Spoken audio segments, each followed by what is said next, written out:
Foi um atropelo, né? Porque 4-0, por mais que no jogo tenham falado, o Palmeiras teve mais posse de bola, não sei o quê, foi a pior derrota da era Abel Ferreira.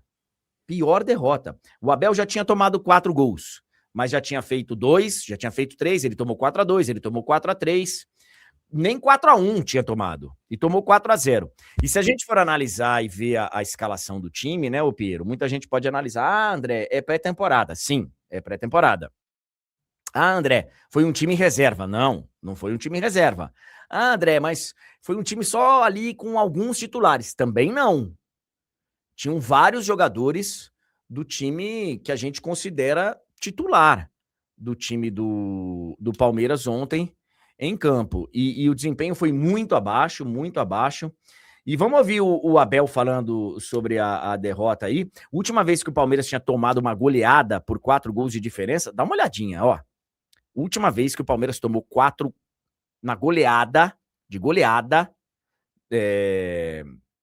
4 de diferença, né? No caso tinha sido 5-1, foi para Chapecoense em outubro de 2015. Outubro de 2015. Eu vi lá o levantamento que o PVC fez, trazendo os jogos recentes aí do Palmeiras, as goleadas recentes sofridas pelo Palmeiras. Ô, Piero, coloca pra gente o Abel falando aí do desempenho do time de ontem, por favor. Tudo muito bem, porque tivemos 3 vitórias seguidas. Já vos disse, é um momento para nós pormos todo mundo a jogar, é um momento para nós avaliarmos o momento de cada jogador, é um momento para nós os testarmos também, e não há melhor momento do que este. Portanto, cada jogo é uma história diferente, este teve a sua história, como te disse, um golpe duro, resta-nos trabalhar e prepararmos para o próximo jogo, que está já aí no virar da esquina. E ele falou também sobre a utilização de jovens jogadores que ele tem feito aí, pelo menos mesclando o time em várias partidas aí nesse início de Campeonato Paulista. Vamos ouvi-lo. Por aqui coisas bem claras. Para já, quando olhamos para a equipa, há muitos jogadores que estão lesionados e nós não estamos na máxima força. Ponto número 1. Ponto número 2, já vos disse mais do que uma vez que vamos apostar nos jovens, vamos olhar os jovens, vamos metê-los à prova, e nós hoje vimos golos que não podemos sofrer. A responsabilidade de representar o Palmeiras, a equipa de Palmeiras, é enorme. E nós temos que, porque nós sabemos os riscos que é apostar na base, mas a base nunca foi um problema, nem será um problema, será uma solução. Eu, como treinador, sei o que estou a fazer, sabemos que em função dos lesionados que nós temos, por exemplo, no meio campo, não tenho outra forma a não ser dar oportunidade ao Larson, dar oportunidade ao Luís, que está muito bem. Na defesa também poder rodar, experimentar o Arthur, porque como vocês já perceberam várias vezes, ao longo do ano há muitas lesões, como já aconteceu no ano anterior, sobretudo numa fase muito decisiva do ano, e se não for agora que os vá ver, não é quando for uma final da Libertadores ou uma meia-final que nós vamos começar a testá-los. Isso aí faz sentido, você não vai testar em final de Libertadores nem em semifinal de Libertadores. Se tem um momento para testar, é agora. Alguns comentários rápidos aqui. Primeiro, tem gente falando aqui de uma goleada por 4-1 pro Água Santa. Vocês não leram as matérias que estão aí fazendo o retrospecto com calma. Essa derrota foi há 10 anos. Foi em 2016. E eu falei aqui das derrotas do Abel Ferreira. Na era Abel, ele tomou 4-2 e tomou 4-3. Mas não teve... O Água Santa foi com o Cuca. Então, foi com o Cuca. E depois ainda o Palmeiras ainda arranca para ser campeão no ano. Acho que foi campeão brasileiro naquele ano, não foi? Foi campeão brasileiro. Pois é. Então tá. Essa é a primeira coisa. Segunda,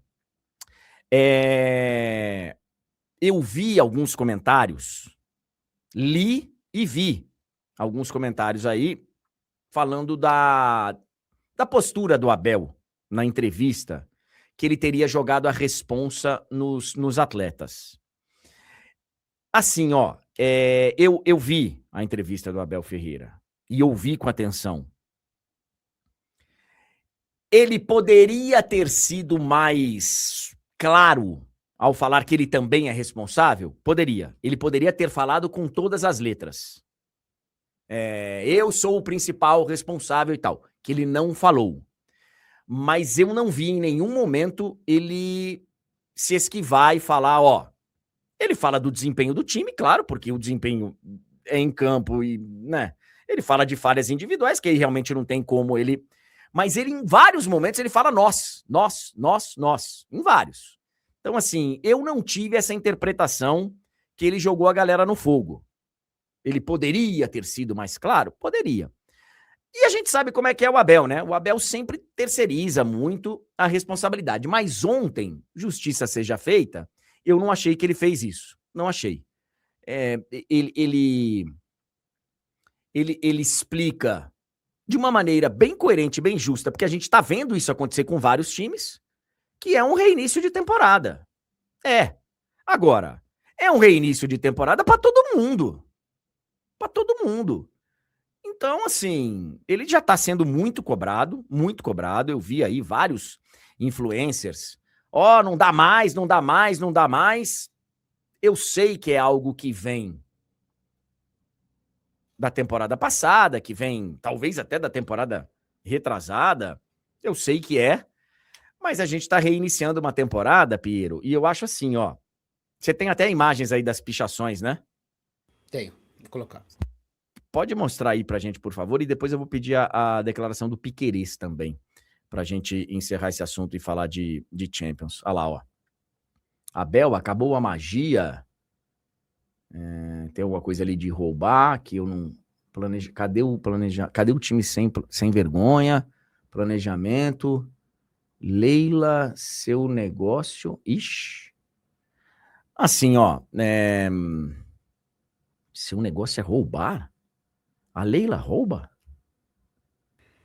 E tem o Palmeiras, né? Que os caras brincam ali, né? A torcida, que é o Sim. SPA do Palmeiras, né? Sim. Assim, ó. Eu entendo o torcedor tá revoltado. Acho exagerado, tá? Vou falar o que eu já disse várias vezes sobre reações com o Abel. Acho exageradas. Se o Abel fosse técnico do meu time nessa situação, eu não gostaria de vê-lo demitido. Porque se tem alguém que pode dar a volta por cima, é o Abel. E ele já provou várias vezes. Ah, André, mas a gente deveria estar discutindo se realmente não acabou o ciclo do Abel. Pode ser que tenha acabado, gente. Pode ser. Afinal de contas, não é comum a gente ver no futebol brasileiro o cara ficar 5 anos num time grande. Pode ser que tenha acabado. Pode ser que realmente o futebol brasileiro não suporte mais do que isso. Talvez seja o limite mesmo, porque a gente sabe como é que a cultura do futebol brasileiro funciona. Tanto que tá aí demonstrado, né? Tá começando uma temporada, o Palmeiras, e com 3, 4 jogos estão pedindo a cabeça do treinador, de um treinador vitorioso como ele. Então, assim, eu acho que o ano passado, o fato de não ter vencido nada, e é uma dor danada você chegar em várias finais e perder na final, mas, pô, cara, eu tendo muito a analisar o copo meio cheio nessa situação do que meio vazio. O Palmeiras, mesmo com todo o processo de remontagem que ele passou no passado e tal, ele disputou todos os títulos. Eu acho que o Abel errou quando ele largou o Campeonato Brasileiro. Acho que errou. Por mais que ele tivesse escolhido jogadores naquela reta final, o discurso não poderia ter sido aquele de, sabe? Eu acho que ele errou no discurso. Mudar jogadores, você pode mudar e continuar jogando o campeonato. E ele poderia ter feito isso. Ele meio que abandonou o campeonato e acho que ele foi parcialmente irresponsável. Parcialmente e bastante irresponsável pelo fato do Palmeiras não ter conquistado títulos. Agora, pô, velho, sabe, eu acho uma cobrança muito exagerada, Piero. Também acho. E sobre a entrevista, André, quando você toma uma traulitada de 4-0, é difícil você ter o discernimento de as palavras corretas sempre. Minha impressão do que eu acho que ele foi mal, quando ele diz não tem o que fazer a não ser colocar os garotos, porque não tenho opções, porque meus jogadores estão machucados e tal. O terceiro gol é uma falha do Luigi e o quarto gol é uma falha do Benedetti, né? 2 garotos que erraram diretamente em 2 gols do Novo Horizontino. Talvez aí você possa interpretar como, cara, a gente tomou 4 porque eu tive que colocar um monte de moleque, e os moleques ainda não têm nível para jogar esse tipo de jogo. Sendo que Luigi e Benedetti são caras que não estão agora jogando no profissional, né? Eles já estão há algumas temporadas. Não gostei tanto dessa resposta, tá? A resposta da garotada. Do jeito que ele coloca essa resposta. Dito isso... É justo. É justo. Dito isso, cara, é uma derrota acachapante. Palmeiras foi bastante superado em Novo Horizonte. Vamos ver a resposta imediata. O time do Palmeiras é um time que costuma dar respostas quando toma uma dessa, né? Vamos ver se agora se recupera. E é o que você disse, André. Esse protesto não vem da temporada atual, né? Isso aí é um resquício dos outros anos. E existe um cansaço na relação. Vamos ver. Existe um cansaço na relação. Só coloca para mim a sonora do Piquerez, por favor, o Piero, porque o Piquerez ele foi enfático na resposta dele logo ao término da partida. Vamos dar uma olhadinha. O que vamos falar no vestiário vai ficar no vestiário. Somos um time muito grande. Aqui todo mundo tem responsabilidade. Os miúdos que subiram agora e nós que estamos faz mais tempo, todo mundo tem que ser autocrítico. Sentir vergonha do que aconteceu hoje, porque não pode acontecer. E trabalhar portas para dentro para virar a chave.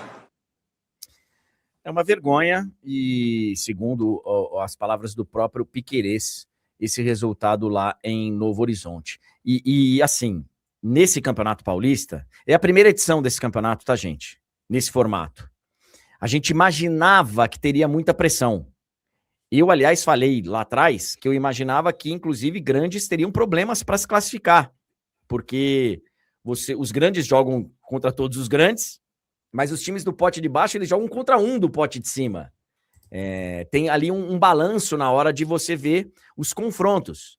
E assim, você vai do céu ao inferno muito rapidamente nesse campeonato. Vocês se lembram que o São Paulo estreou tomando 3 do Mirassol, e aí ele teria na sequência um jogo difícil em casa contra o São Bernardo numa véspera de votação de impeachment, que muita gente colocou como um jogo de risco, porque era, e a gente falou isso aqui, era um jogo de risco. E na sequência o São Paulo teria Corinthians, Portuguesa e Palmeiras. E de repente o São Paulo vai conseguir chegar muito mais tranquilo nesse jogo contra o Palmeiras do que o próprio Palmeiras, que tinha começado bem e que agora vem de um 4-0. Então veja como são as coisas.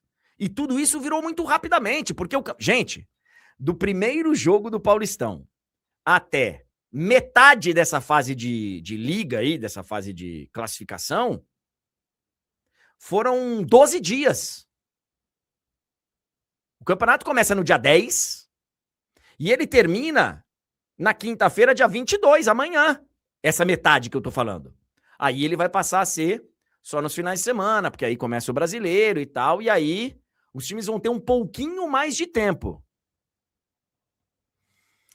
Vamos ver. Lembrando que o São Paulo joga hoje.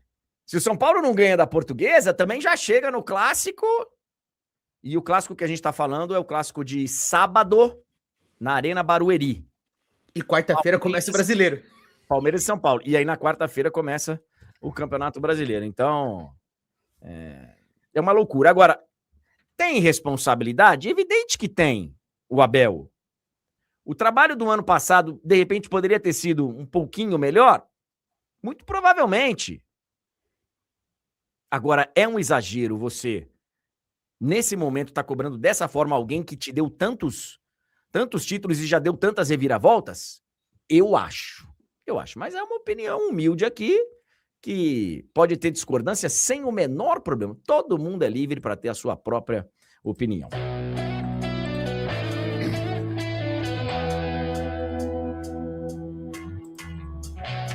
Nove horas e 28 minutos. Antes da gente falar de Champions, deixa eu passar rapidamente aqui também por alguns outros assuntos do futebol brasileiro. Nós temos clássico no Rio de Janeiro hoje. Flamengo e Vasco.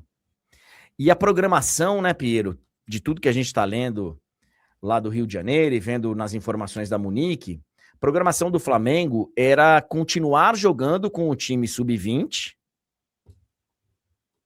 e deixar o time principal fazendo a sua pré-temporada. Mas, pelo que a gente está vendo aí, ontem, uma reunião lá no centro de treinamentos do Flamengo acabou por definir, e tipo assim, reunião, pelo que eu li, foi mais ou menos o seguinte: rapaziada, vamos reunir aí? Vamos. Eu mando, vocês obedecem. Que foi o que o BAP fez, o presidente do clube, segundo as informações que estão aí em todos os cantos. E ele falou nada disso, chega de pré-temporada para essa rapaziada, vai entrar em campo hoje com o que tiver melhor contra o Vasco da Gama, porque o Flamengo vive uma situação de risco, né? Uma situação de risco. Então, se for para os playoffs do rebaixamento, são 6 jogos. 4 times ida e volta. Se vai para o playoff do título, 4 jogos. Quarta, semi, 2 finais.